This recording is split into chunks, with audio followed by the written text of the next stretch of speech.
Hello, good morning. आज हम लोग पढ़ने जा रहे हैं परिमेय संख्या का एक्सरसाइज 1.2 पढ़ने जा रहे हैं। ठीक है, तो चलिए इसका पार्ट 1 आज हम लोग क्लियर करते हैं, उसके बाद अगली क्लास में हम लोग देखेंगे। चलिए, सबसे पहले इस चैप्टर में जो है इस एक्सरसाइज में संख्या रेखा के बारे में दर्शाया गया है। किसके बारे में बताया गया है? संख्या रेखा के बारे में। तो सबसे पहले जानते हैं कि संख्या रेखा होता क्या है। तो देखिए, संख्या रेखा क्या होती है? संख्या रेखा एक सीधी रेखा होती है। संख्या रेखा क्या होती है? एक सीधी रेखा होती है। जैसे यहाँ पे देख लीजिए, हम लोग संख्या रेखा बनाते हैं कि संख्या रेखा क्या होता है। ध्यान दीजिएगा इधर सवाल में, ये देखिए संख्या रेखा हुआ। अब क्या कह रहा है कि इस पर संख्याओं को क्रम से दर्शाया जाता है। क्रम से यानी कि क्या होता है? लगातार। जैसे कि यहाँ पे हम लोग का ये 0 हो गया, उसके बाद जाकर के यहाँ देखिए ध्यान से, यहाँ 0, फिर 1 2 3 4 इधर हो गया, उसके बाद जाकर के -1 2। क्या कहा जा रहा है अब आपको? शून्य की दाईं ओर धनात्मक संख्याएं होती है।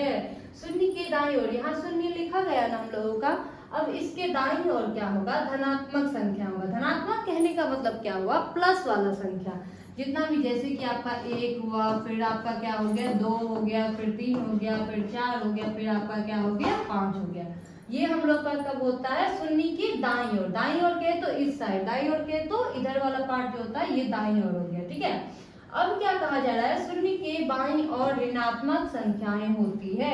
ये जो शून्य है इसके बाईं ओर, बाईं ओर जब कहे तो इधर बाईं ओर कौन सी संख्या होती है? ऋणात्मक संख्या। जैसे कि -1 हो गया, -2 हो गया, -3 हो गया, फिर -4 होगा, फिर -5 होगा।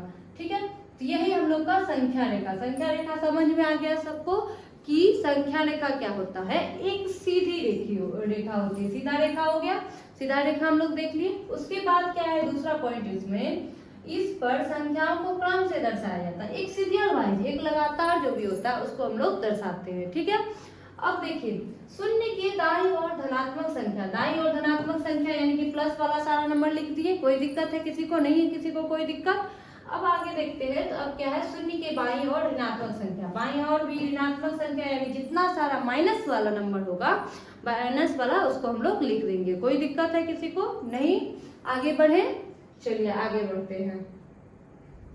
अब क्या है आपका? समभिन्न का संख्या रेखा पर निरूपण, यानी कि समभिन्न का संख्या रेखा पर निरूपण। इससे पहले हम लोग क्या जानेंगे कि समभिन्न होता क्या है। जब तक हम लोग समभिन्न नहीं जानेंगे तब तक क्या हम लोग कुछ तो जान नहीं पाएंगे। समभिन्न जानेंगे तब ना उसका संख्या रेखा पर निरूपण करेंगे। तो चलिए देखते हैं समभिन्न क्या लिखा है। समभिन्न को इंग्लिश में कहते हैं प्रॉपर फ्रैक्शन। समभिन्न को इंग्लिश में क्या कहते हैं? Proper fraction. ठीक है, अब है आपका जिस भिन्न में अंश हर से छोटा हो उसे समभिन्न कहते हैं। जिस भिन्न में अंश क्या हो? हर से छोटा होगा, वो क्या कहलाएगा? आपका समभिन्न कहलाएगा। जैसे कि हम आपको दिखा रहे हैं 1/2।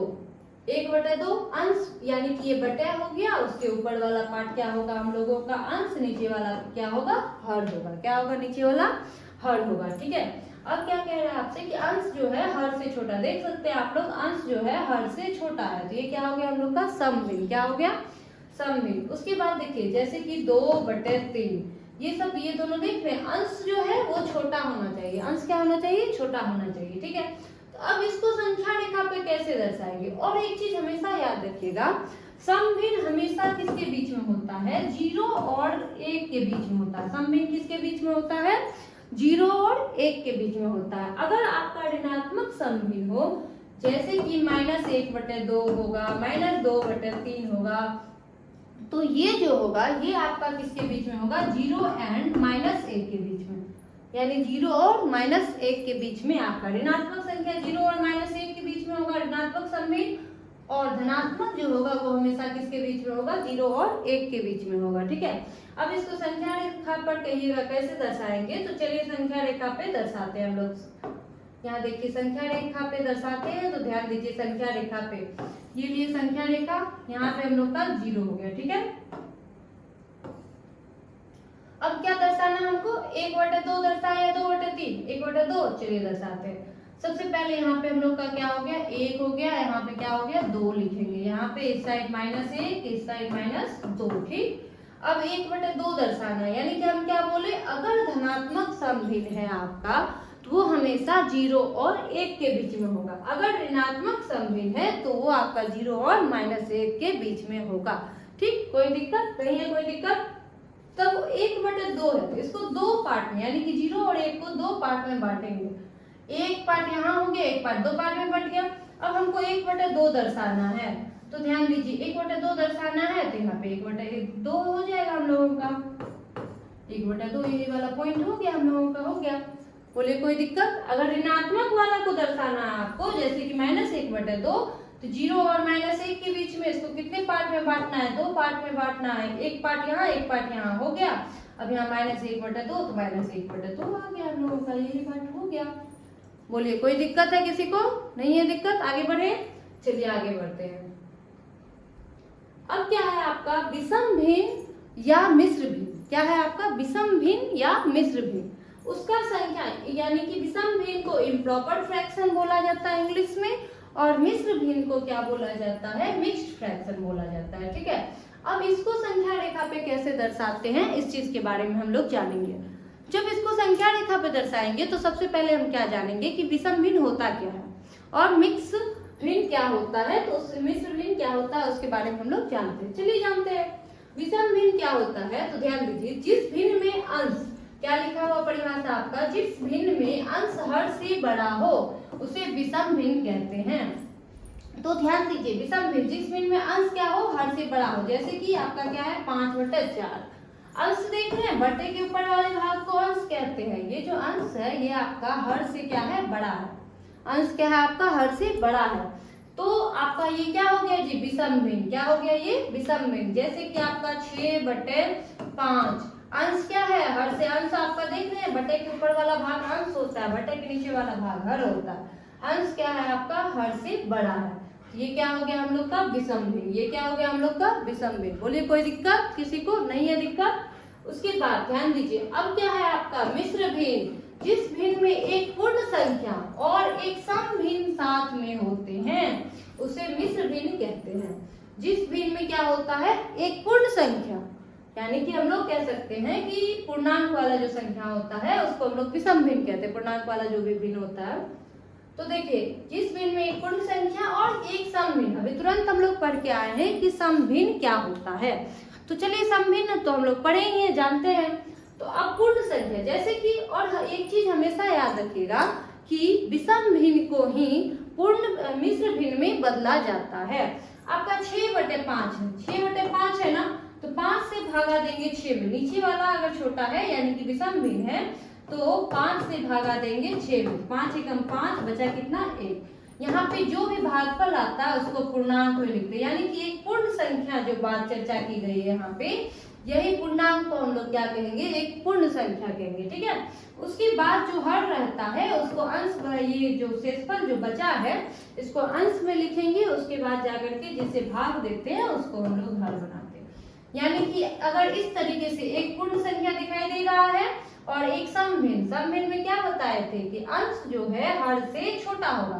तो आपका देख रहे हैं अंश छोटा है ना हर से जी, तो अंश जब हर से छोटा है तो आपका क्या हो गया हम लोग का? ये एक पूर्ण संख्या हो गया और एक सम भिन्न हो गया। तो ये दोनों का मिश्रण क्या कहलाता है हम लोग का? मिश्र भिन्न कहलाता है। ये क्या कहलाता है? मिश्र भिन्न कहलाता है। ठीक है, कोई दिक्कत नहीं है? दिक्कत, आगे बढ़े।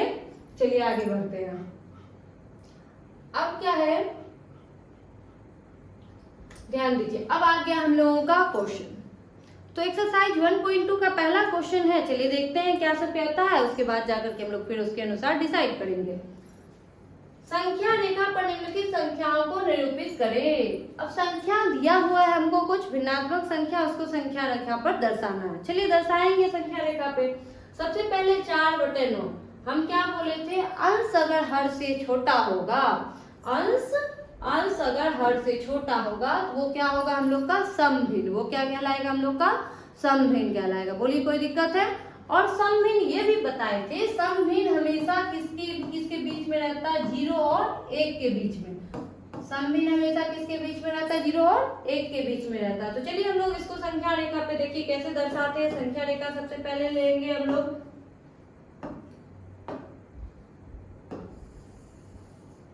चलिए खींच लिए संख्या रेखा। अब हम लोगों को इस पे दर्शाना है।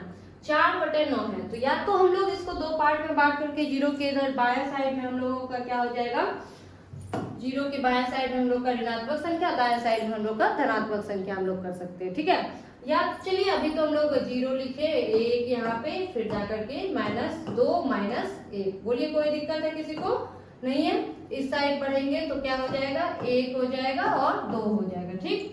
अब 4/9 को दर्शाना है हमको। किसको दर्शाना है? 4/9 समभिन्न है, ये हमेशा जीरो और धनात्मक समभिन्न है। ये भी ध्यान रखना है कि ये धनात्मक समभिन्न है। तो अब आपको क्या करना है, 4/9 किसके बीच में होगा? 0 और 1 के बीच में होगा, यही ना होगा जी। तो इसको 0 और 1 के बीच को हम लोग 9 पार्ट में, जितना हर में रहता है, हर में आपका कितना है? 9 है ना, तो इसको 9 पार्ट में डिवाइड करेंगे। चलिए डिवाइड करते हैं। 1 2 3 4 5 6 7 8, 9वां पार्ट तो हो गया। अब देखिए यहाँ पे आप क्वेश्चन कीजिएगा, एक क्यों नहीं यहाँ पे? तो यहाँ पे हम लोगों का 9/9 हुआ, तब तो कट करके 1 हुआ था, इसीलिए यहाँ पे 1 हो गया। अब यहाँ तक 8 हो गया। अब हमको दर्शाना किसको? 4/9 को। 1 2 3 4, 4 यहाँ पे आया, यहाँ पे हम लोग का क्या हो गया जी? 4/9 आ गया। बोलिए कोई दिक्कत है किसी को? नहीं है दिक्कत? आगे बढ़े, चलिए आगे बढ़ते हैं। इसी तरीके से देखिए अब क्या है आपका, -7/4 को, एक का दूसरा नंबर है, -7/4 को संख्या रेखा पर दर्शाना है। -7/4 है, ध्यान दीजिएगा सब आदमी, अंश जो है हर से बड़ा है। जब अंश हर से बड़ा होगा तो वो आपका कौन सा होगा? विषम भिन्न या समभिन्न? जल्दी बताइए। विषम भिन्न, गुड। तो ध्यान दीजिए, अब ये विषम भिन्न हुआ, तो अब इसमें जो है हमको सबसे पहले इसको पूर्णांक में बदलना है। तो नीचे वाला छोटा है, यानी 4 से भागा देंगे -7 में, तो हम लोग का क्या हो जाएगा? 4 एकम 4, बचा कितना हम लोग का? -3, यानी कि 1.3 यानी -1.3 कितना हो जाएगा आपका? 4। बोलिए कोई दिक्कत है? नहीं है दिक्कत। अब आगे बढ़ते हैं। अब इसको दर्शाएंगे संख्या रेखा पर कैसे? ये ऋणात्मक है, सबसे पहले हम लोग एक संख्या रेखा लेंगे। चलिए संख्या रेखा बनाते हैं। ध्यान दीजिए, अब हमको क्या करना है? संख्या रेखा पे दर्शाना है। तो एक काम करते हैं, इसको डबल पार्ट में नहीं बांटते, यहाँ पे हम लोग का क्या हो जाएगा? 0, ठीक। इधर बढ़ेंगे तो हम क्या बोले थे? अब यहाँ पे हम लोगों का -1, ये जो संख्या है हम लोगों का -1 और किसके बीच का संख्या है? -2 के बीच का संख्या है। ये किसके बीच का संख्या है आपका? -1 और -2 के बीच का। यहाँ पे सबसे पहले हम लोगों का -1 हो जाएगा, उसके बाद यहाँ पे हम लोगों का क्या हो जाएगा? -2 हो जाएगा। कोई दिक्कत है? -1 और -2। अब हमको इसको 3/4 है, ये समभिन्न आ गया 3/4, इसको 4 पार्ट में बांटना है, यानी 1 2 3 हो गया। चौथा पार्ट तो ये हो गया। यहाँ पे क्या हो जाएगा? -1 पूर्णांक हम लोगों का -1 पूर्णांक 1/4, -1 2 पूर्णांक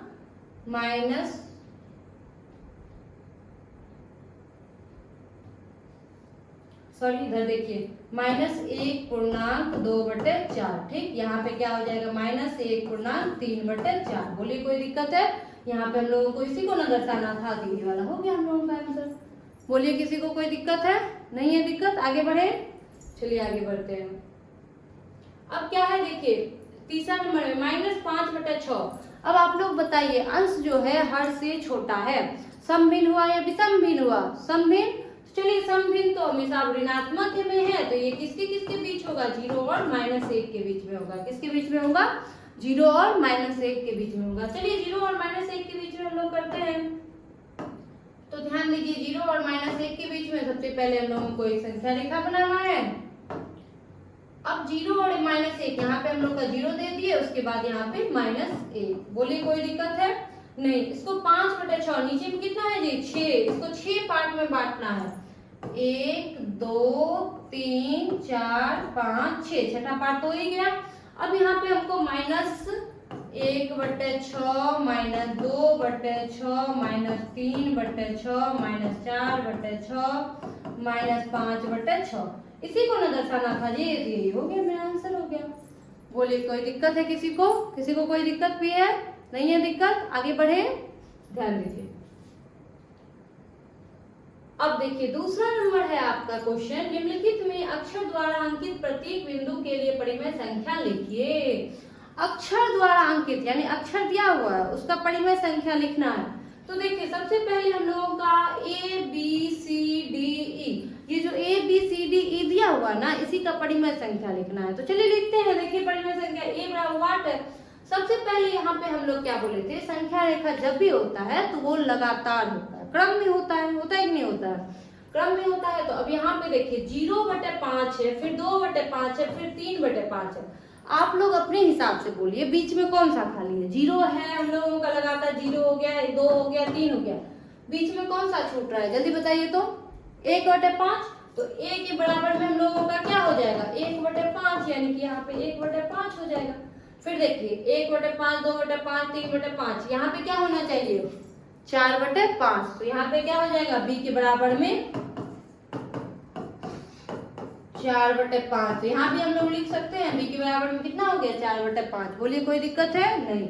अब c के बराबर में फिर देखिए c के बराबर में हम लोग का क्या हो जाएगा 4/5 के बाद क्रम क्या हो जाएगा 5/5, यानी कि हम लोग इसको 1 भी लिख सकते हैं, नहीं तो चलने दीजिए क्रम है तो 5/5 ही लिखेंगे। बोलिए कोई दिक्कत है नहीं है ना। अब यहाँ पे क्या है d, तो ध्यान दीजिए 6/5, 7/5, यहाँ पे क्या हो जाएगा d के बराबर में 8/5, यानी d का आंसर क्या हो जाएगा 8/5। बोलिए कोई दिक्कत है नहीं ना। अब देखिए ई क्या होगा 8/5 के बाद 10/5 है, तो ई के बराबर में क्या हो जाएगा 9/5। तो ई के बराबर में क्या हो जाएगा हम लोग का 9/5, यहाँ पे क्या हो जाएगा 9/5। बोलिए कोई दिक्कत है किसी को नहीं है दिक्कत, आगे बढ़े। चलिए बढ़ते हैं आगे। फिर 2 का दूसरा नंबर सवाल है, वही वाला है कि अक्षर द्वारा अंकित प्रत्येक बिंदु के लिए परिमेय संख्या लिखे। तो चलिए लिखते जाते हैं हम लोग। सबसे पहले है यहाँ पे f इधर से शुरू किया गया है। तो देखिए संख्या रेखा हमेशा f बराबर, संख्या रेखा हमेशा क्या होती है, संख्या रेखा पे दर्शाई गई संख्या जो होती है वो हमेशा क्रम में होता है। अब यहाँ पे 0/6 है, -1/6 है, फिर फिल इन द ब्लैंक्स है, फिर -3/6 है। अब आप लोग बताइए f में यहाँ पे क्या होना चाहिए, -1 है, -3 है, यहाँ पे क्या -2/6 होगा। बोलिए हाँ या नहीं, -2/6 होगा ना। तो यहाँ पे f बराबर क्या हो जाएगा -2/6। कोई दिक्कत। फिर देखिए -3/6, -4/6, जी के नीचे खाली है, यहाँ -6/6 है, तो जी के बराबर में क्या हो जाएगा यहाँ पे जी बराबर क्या हो जाएगा -5/6। तब ना आपका सीक्वेंस होगा जी। यहाँ पे देखिए -5/6। बोले किसी को कोई दिक्कत नहीं है ना। चलिए आगे बढ़ते हैं। उसके बाद जाकर के h के बराबर में -6/6 है, फिर यहाँ पे क्या हो जाएगा -7/6, तो h बराबर क्या हो जाएगा -7/6। बोलिए कोई दिक्कत। फिर i के बराबर में क्या हो जाएगा -8/6, फिर यहाँ पे i के बराबर में आंसर क्या हो जाएगा -8/6। ठीक। अब j है -9/6, -10/6, j के बराबर में क्या हो जाएगा -11/6, तो यहाँ पे j के बराबर में क्या हो जाएगा -11/6। बोलिए किसी को कोई दिक्कत नहीं है दिक्कत, आगे बढ़े। चलिए आगे बढ़ते हैं। देखिए अब है आपका तीसरा नंबर क्वेश्चन, 1/4 और 1/2 के मध्य एक परिमेय संख्या लिखें। सबसे पहले हम लोग इससे पहला वाला क्लास जो हुआ था एक्सरसाइज 1.1 में हम लोग क्या जाने थे, परिमेय संख्या क्या होती थी, बताए थे कि नहीं बताए थे। यानी वैसी संख्या जिसे हम p/q के रूप में व्यक्त कर सकते हैं, तथा q बराबर 0 नहीं होना चाहिए। q बराबर p/q यानी कि एक तरह से हम लोग कह सकते हैं अंश बटे हर कह सकते हैं, और q के बराबर में क्या नहीं होना चाहिए 0 नहीं होना चाहिए था। यही ना बताए थे परिमेय संख्या जी। तो चलिए अब आपको कह रहा है कि 1/4 और 1/2 के बीच में एक ठो परिमेय संख्या ज्ञात करें। ठीक है, यही कह रहा है। तो सबसे पहले अब हम लोग ये जानेंगे कि 1/4 और 1/2। तो देखिए कोई भी दो ठो भिन्नात्मक संख्या के बीच या दो ठो परिमेय संख्या के बीच में अनंत परिमेय संख्या हो सकती है। क्या बोल सकते हैं हम लोग कि कोई भी दो परिमेय संख्याओं के बीच में अनंत परिमेय संख्या हो सकती है। कहिएगा कैसे। तो और एक चीज, इसका जो आंसर मिलाइएगा, इसका आंसर कभी नहीं मिलेगा, क्योंकि अब देखिए हमारी इच्छा है, हम बोले कि कोई भी दो ठो संख्याओं के बीच में अनंत परिमेय संख्या हो सकती है, अनंत हो सकती है। तो मेरा इच्छा, अब एक ही जो पूछा, मेरा इच्छा है कोई दूसरा लिखने का, आपका इच्छा होगा दूसरा लिखने का। तो आप अपने अनुसार लिखिएगा। अब हम इसका तरीका बताते हैं कि इसको लिखना कैसे है।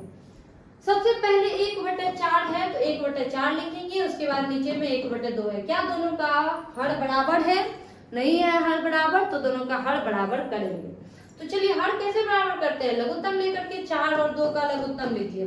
2 दूनी 4, 2 एकम 2, 2 गुना 2 बराबर कितना होता है 4, यानी लघुत्तम कितना आ गया हम लोगों का 4 आ गया।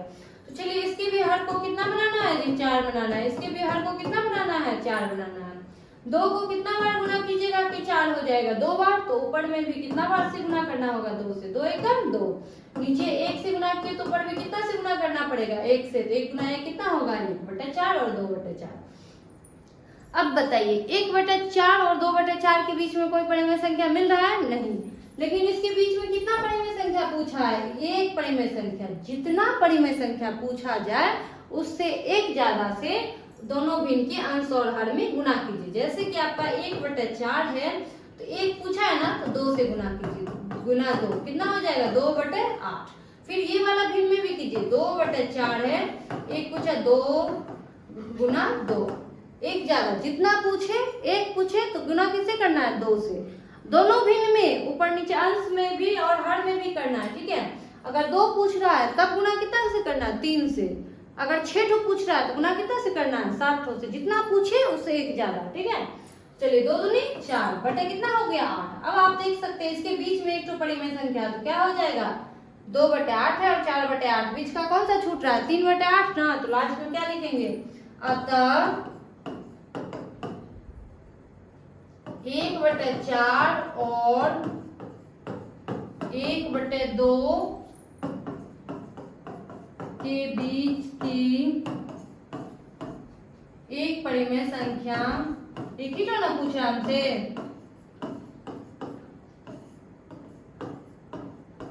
एक परिमेय संख्या क्या होगा 3/8 होगा या नहीं होगा, लिख सकते हैं हम लोग, कोई दिक्कत नहीं, ठीक है। बोलिए किसी को कोई दिक्कत है? नहीं है दिक्कत, आगे बढ़े। चलिए आगे बढ़ते हैं। -3 और -2 के बीच में दो परिमेय संख्या ज्ञात करें। फिर देखिए -3 और -2 के बीच में कितना परिमेय संख्या ज्ञात करना है 2 ठो। सबसे पहले -3 के नीचे कुछ नहीं है तो क्या है 1, फिर -2 के नीचे कुछ नहीं है तो क्या है 1। अब देखिए दोनों का हर बराबर है, दोनों भी का हर बराबर है ना जी, हर बराबर है। अब 2 ठो परिमेय संख्या पूछ रहा है तो हम क्या बोले, जितना परिमेय संख्या पूछे उससे एक ज्यादा से गुना कर देना है। अब 2 ठो पूछ रहा है तो कितना से गुना करेंगे जल्दी बताइए, 3 से। चलिए अंश और हर दोनों भिन्न का दोनों में गुना करेंगे, -3 गुना 3 बटे 1 गुना 3। बोलिए कोई दिक्कत है? नहीं ना। फिर आगे देखिए -2 गुना 3 बटे 1 गुना 3, इसको गुना कीजिएगा 3 या 9, -9 बटे 3, 3 दूनी 6, -6 बटे 3। अब इसके बीच का परिमेय संख्या क्या क्या हो जाएगा, इसको आप डायरेक्ट भी लिख सकते हैं। देखिए -6 बटे 3 है, -9 बटे 3 है, क्या हो जाएगा -8 बटे 3 और -7 बटे 3। 2 ठो परिमेय संख्या निकल गया, -6 बटे 3 तो आ ही गया। सबसे आसान तरीका यही है परिमेय संख्या निकालने का कि जितना परिमेय संख्या पूछे ना उससे एक ज्यादा से गुना कर दीजिए। लेकिन हाँ हर आपका क्या हो बराबर हो ना, नहीं अगर हर बराबर नहीं है तो सबसे पहले क्या करेंगे हर बराबर कर लेंगे, उसके बाद जाकर के हम लोग भिन्न में जितना का पूछ रहा है जितना पूछ रहा है उससे एक ज्यादा से गुना कर देंगे। बोलिए कोई दिक्कत है? नहीं है किसी को कोई दिक्कत? गुड। चलिए आज के लिए इतना ही रहने देते हैं, अब इससे आगे हम लोग दूसरे क्लास में करेंगे, ठीक है।